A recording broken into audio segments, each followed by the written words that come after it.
Assalomu alaykum aziz yurtdoshlar, efirda axborot 24 informatsion dasturi, studiyada Umid G'ofurov.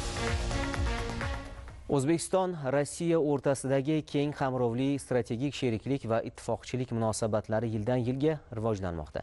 Davlatimiz rahbari Shavkat Mirziyoyevning Rossiya Federatsiyasiga amalga oshirgan bu galgi amaliy tashrifi ham voqeliklarga boy bo'ldi.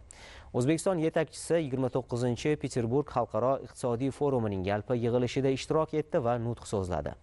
Davlatimiz rahbari kelajak va global iqtisodiyotning yangi arxitekturasiga oid muhim masalalarga to'xtalib, anjuman ishtirokchilari e'tiborini Yevrosiyo makoni uchun manfaatli masalalarga qaratdi.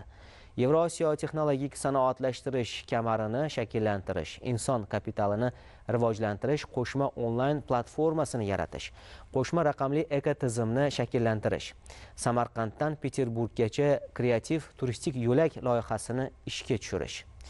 Prezidentimiz tomonidan ilgari surilgan bu kabi taklif va tashabbuslar nafaqat O'zbekiston, Rossiya, shuningdek Markaziy Osiyo va Rossiya Federatsiyasi o'rtasida chuqur transformatsiya jarayonlarini ta'minlashga qaratilgani bilan ekspertlar tomonidan yuqori baholanmoqda. Tashrifning yana bir ahamiyatli voqeligi Jizzax viloyatida ilk integratsiyalashgan atom elektr stansiyasining birinchi energiya blokini qurish ishlariga start berilishi bo'ldi. Bu mamlakatimizning texnologik, industrial va ilmiy taraqqiyotida yangi bosqichni boshlamoqda. Oliy darajadagi dasturiy muloqot va energetika sohasidagi tarixiy voqeliklarning ahamiyati mutaxassislar tomonidan iliq kutib olinmoqda.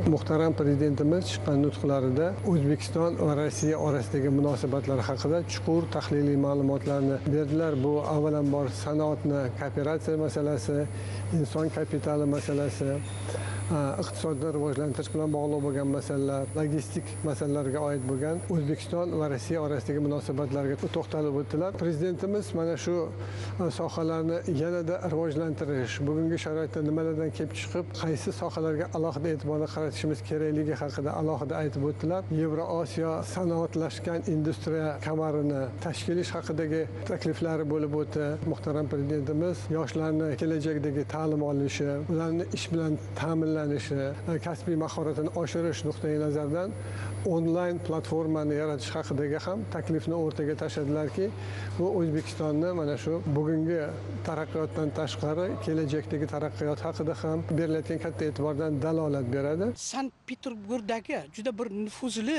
iqtisodiy forumda muhtaram Prezidentimiz qator tashabbuslarni ilgari surdilar. Muhtaram Prezidentimiz umumiy qiymati 5 milliard dollar bo'lgan yangi investitsiya paketlari tayyorlanayotganligini ham ma'lum qildilar. Yana muhtaram yurtboshimiz tomonidan aytilgan tashabbus bu turizm va kreativ iqtisodiyot sohasida bo'ldi. Mana turizm va kreativ iqtisodiyotni rivojlantirish, demak 2030-yilga borib kreativ iqtisodiyot ulushini yalpi ichki mahsulotning 5% ga yetishi rejasi e'lon qilindi. Prezident rossiyalik sayyohlar uchun qulayliklarni yanada oshirishga va bu sohani iqtisodiy o'sish drayveriga aylanishiga ham alohida to'xtaldilar. Shuning uchun ham Samarqanddan Peterburggacha kreativ turistik loyihasi ishga tushirilishini taklif qildilar. Bitta raqamni aytib o'tish mumkin. Masalan, 2025-yilda bizning mamlakatimizga rossiyalik sayyohlarning o'zi 1 milliondan oshdi. Siyosatda eng katta kuch bu do'stlar orttirish va muloqotni kengaytirish hisoblanadi. Demak, O'zbekistonning bugungi faol tashqi siyosati ham vatanimizning ertangi kuni bexavotir va farovon bo'lishi uchun qo'yilayotgan juda katta bir qadam hisoblanadi. Hurmatli Prezidentimiz Sankt-Peterburgdagi xalqaro iqtisodiy forumda ishtirok etdilar va ushbu tadbirda juda muhim, juda noyob tashabbuslarni ilgari surdilar. Albatta bu tashabbuslarning negizida dunyoda bo'layotgan beqarorlikga nisbatan albatta choralar sifatida ko'rishimiz kerak. Albatta bu borada hozirgi zamonda raqamlashtirish muhim. Shuning uchun davlatimiz rahbari o'zlarining takliflarida raqamlashtirishga, axborot texnologiyalarini foydalangan holda hamkorlikni rivojlanishga alohida urg'u berdilar. Shulardan bittasi masalan juda muhim tashabbus albatta bu Yevrosiyo texnologik sanoatlashtirish kamarini tuzish bo'yicha tashabbuslar. Albatta bu o'sha mahalliylashtirishga qaratilgan klasterlar o'zini birlashtirgan noyob demak platforma bo'ladi. Shu bilan birgalikda rahbarimiz hamkorlik chuqurlashtirishda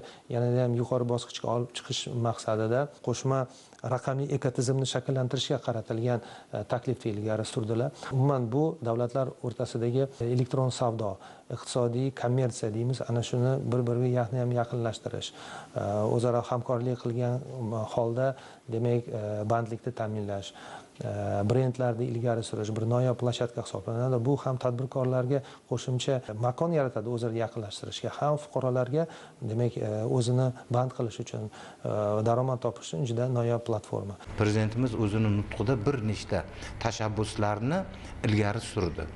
Xususan O'zbekiston iqtisodiyotida eng ahamiyatli bo'lgan texnologik rivojlanish, bundan tashqari o'sha sanoat kooperatsiyasini amalga oshirishda Rossiya Federatsiyasi bilan manfaatli aloqalarni yo'lga qo'yish borasida ham yangicha yo'nalishlar belgilab olinmoqda. Prezidentimiz demak alohida tashabbus bilan chiqdiki, O'zbekiston va Rossiya brendlari asosida ishlab chiqarilgan mahsulotlarni eksport qilish masalasini ham alohida demak ta'kidlab o'tdi. Yana bir muhim masala bu sanoat kooperatsiyasi masalasi hisoblanadi. Prezidentimiz o'sha o'zining nutqida bu masalani ham alohida ta'kidlab o'tdilar.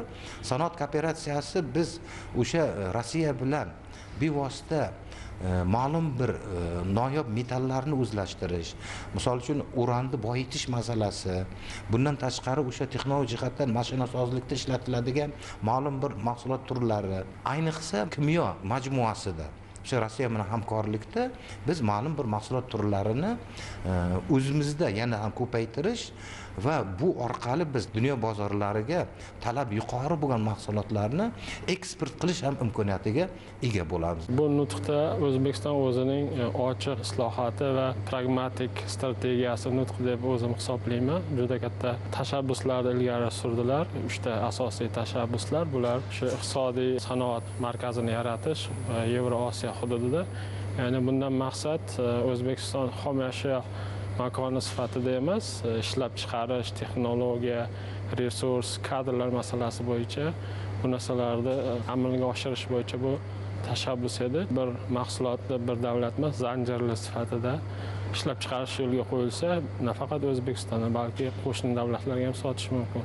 Ikkinchi tashabbuslar ekotizim, ya'ni raqamli texnologiyalarni joriy qilish, buning orqasidan savdo, logistika, transportlar rivojlanadi. Tashabbusning ichida bank xarajatlari ham kamayishi mumkin agar bitta platforma yaratiladigan bo'lsa, shu mintaqaning ichida. Va uchinchisi kadrlar tayyorlash masalasi.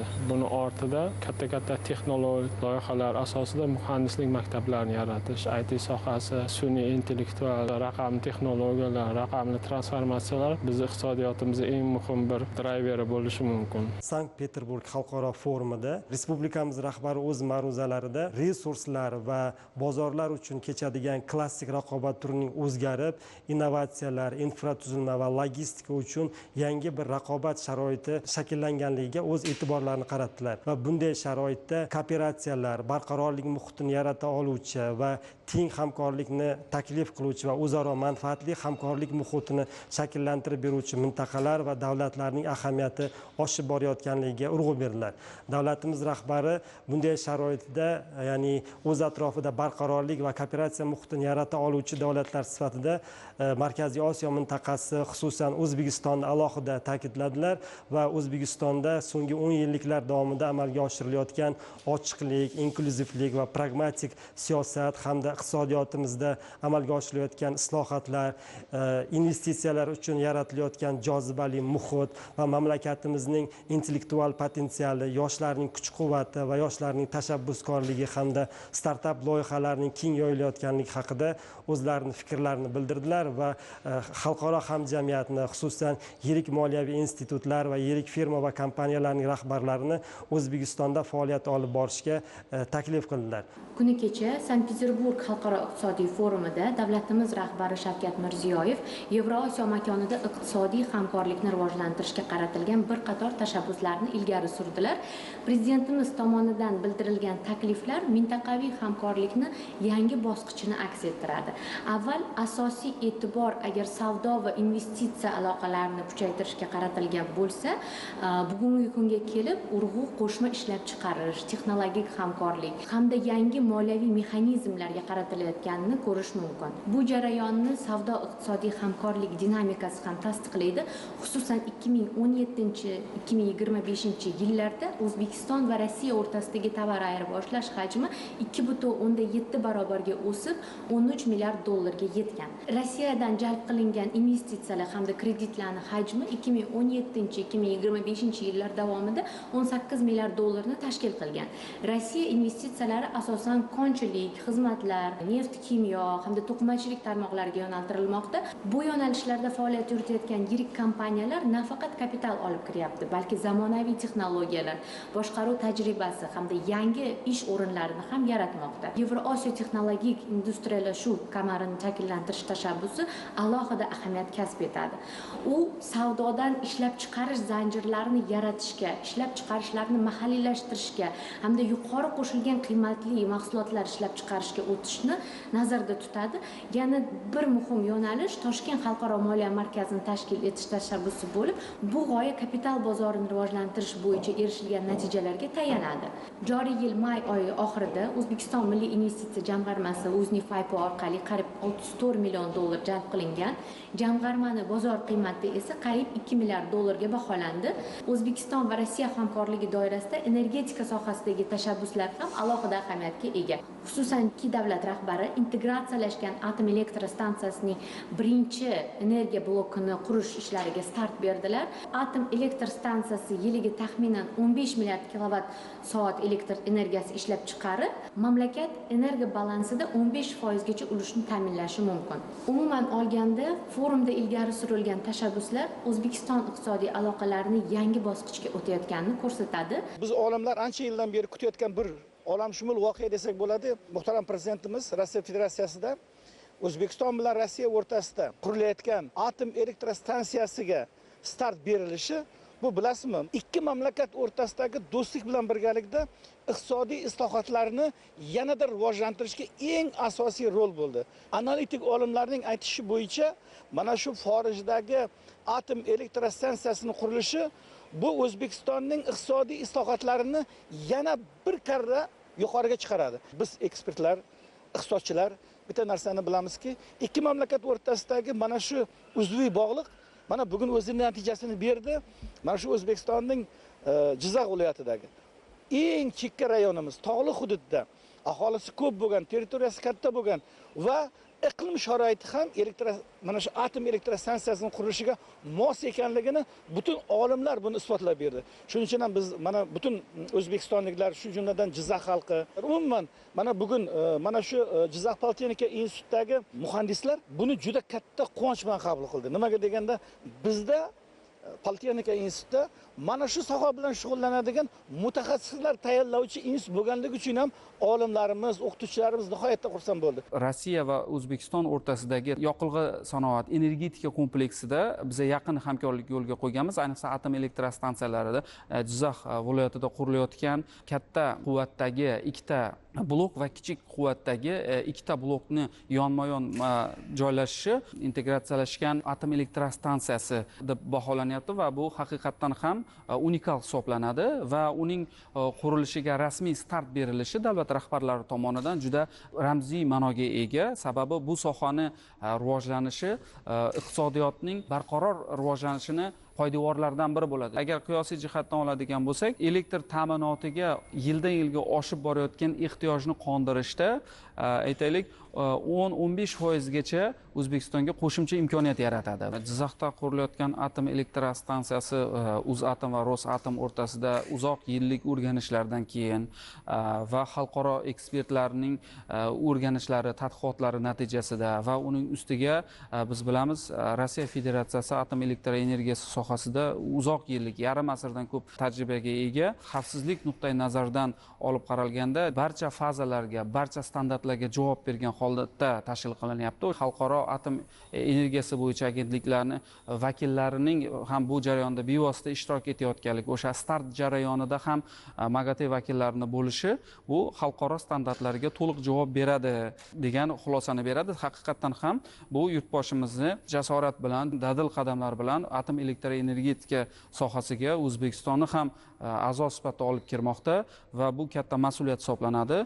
So'zsiz O'zbekiston uchun bu juda katta imkoniyat. Bu degani nafaqat atom energiyasi, balki boshqa yo'nalishlarni ham rivojlantirishga yordam beradi. Xabaringiz bor, O'zbekistonda yod taqmoqligi barcha viloyatlarda mavjud. Bu deganiki, butun xalqimizda deyarli hammada qalqonsimon bez kasalliklari mavjud. Qalqonsimon bez kasalliklarini davolash uchun yoki diagnostika qilish uchun yadro tibbiyoti katta yordam beradi. Bizda bor Texnia C99, yod 131 va boshqa izotoplar qalqonsimon bez diagnostikasini qilish uchun ham, uni davolash uchun ham, saraton kasalliklarini, qon va qon aylanish tizimi kasalliklari va boshqa yo'nalishlar kasalliklarini davolashga ancha asqotadi. O'zbekistonda yadro tibbiyoti anchadan beri bor, lekin hanuzgacha hamma viloyatlarda yadro tibbiyoti mavjud emas. Prezidentimizning tashabbuslari bilan qurilayotgan atom elektrostansiyasi barcha viloyatlarda yadro tibbiyoti va yadro tibbiyot markazlarini rivojlanishiga va yangi uskunalar olib kelishiga asqotadi. Oldingi kunlar bitta yoki ikkita markazlarda faqat OFECT uskunalari bor edi, tamom. Bugungi kunda 3 ta PET, 4 ta AFET, Yadrofizikasi instituti rivojlanishi natijasida yangi moddalar ishlab chiqarishni boshladik. Atom elektrostansiyasi nafaqat atom energetikasi, balki yadro tibbiyoti, ekologiya, qurilish va boshqa industriya yo'nalishlarini rivojlantirish uchun juda katta poydevor hisoblanadi. Mamlakatimiz rahbari o'sha forum doirasida nutqida ham aytib o'tdilar. Bu nafaqat energetika, balki bu ta'limda, balki bu tibbiyotda, qishloq xo'jaligida, umuman barcha sohalarda qo'llash mumkin bo'lganligini, qo'llash imkoniyatlari kengligini ta'kidladilar. Albatta atom elektr stansiyasini bizning mamlakatimiz rahbari asosiy nuqtasiga e'tibor qaratdi. Uning birinchi o'rinda xavfsizligi, o'sha xavfsizligi ta'minlangan holda barcha sohalarga joriy etish nihoyatda muhimligini ta'kidladi. Albatta bu bizga kerak. Uning o'sha mamlakatimiz rahbari aytgandek tarmoqlarga, butun o'sha O'zbekistonda mavjud sanoat, iqtisod, tibbiyot hamma sohaga targ'ib qilib, demak yuritishimizni alohida belgilab, ta'kidlab o'tyaptilar. O'ylayman, mana shunday mamlakatimiz rahbarining tashabbuslari xalqimizning keyingi yillardagi amalga oshiradigan strategiyasini belgilab beradi va butun o'zbek xalqining manfaatlarini ifodalaydi.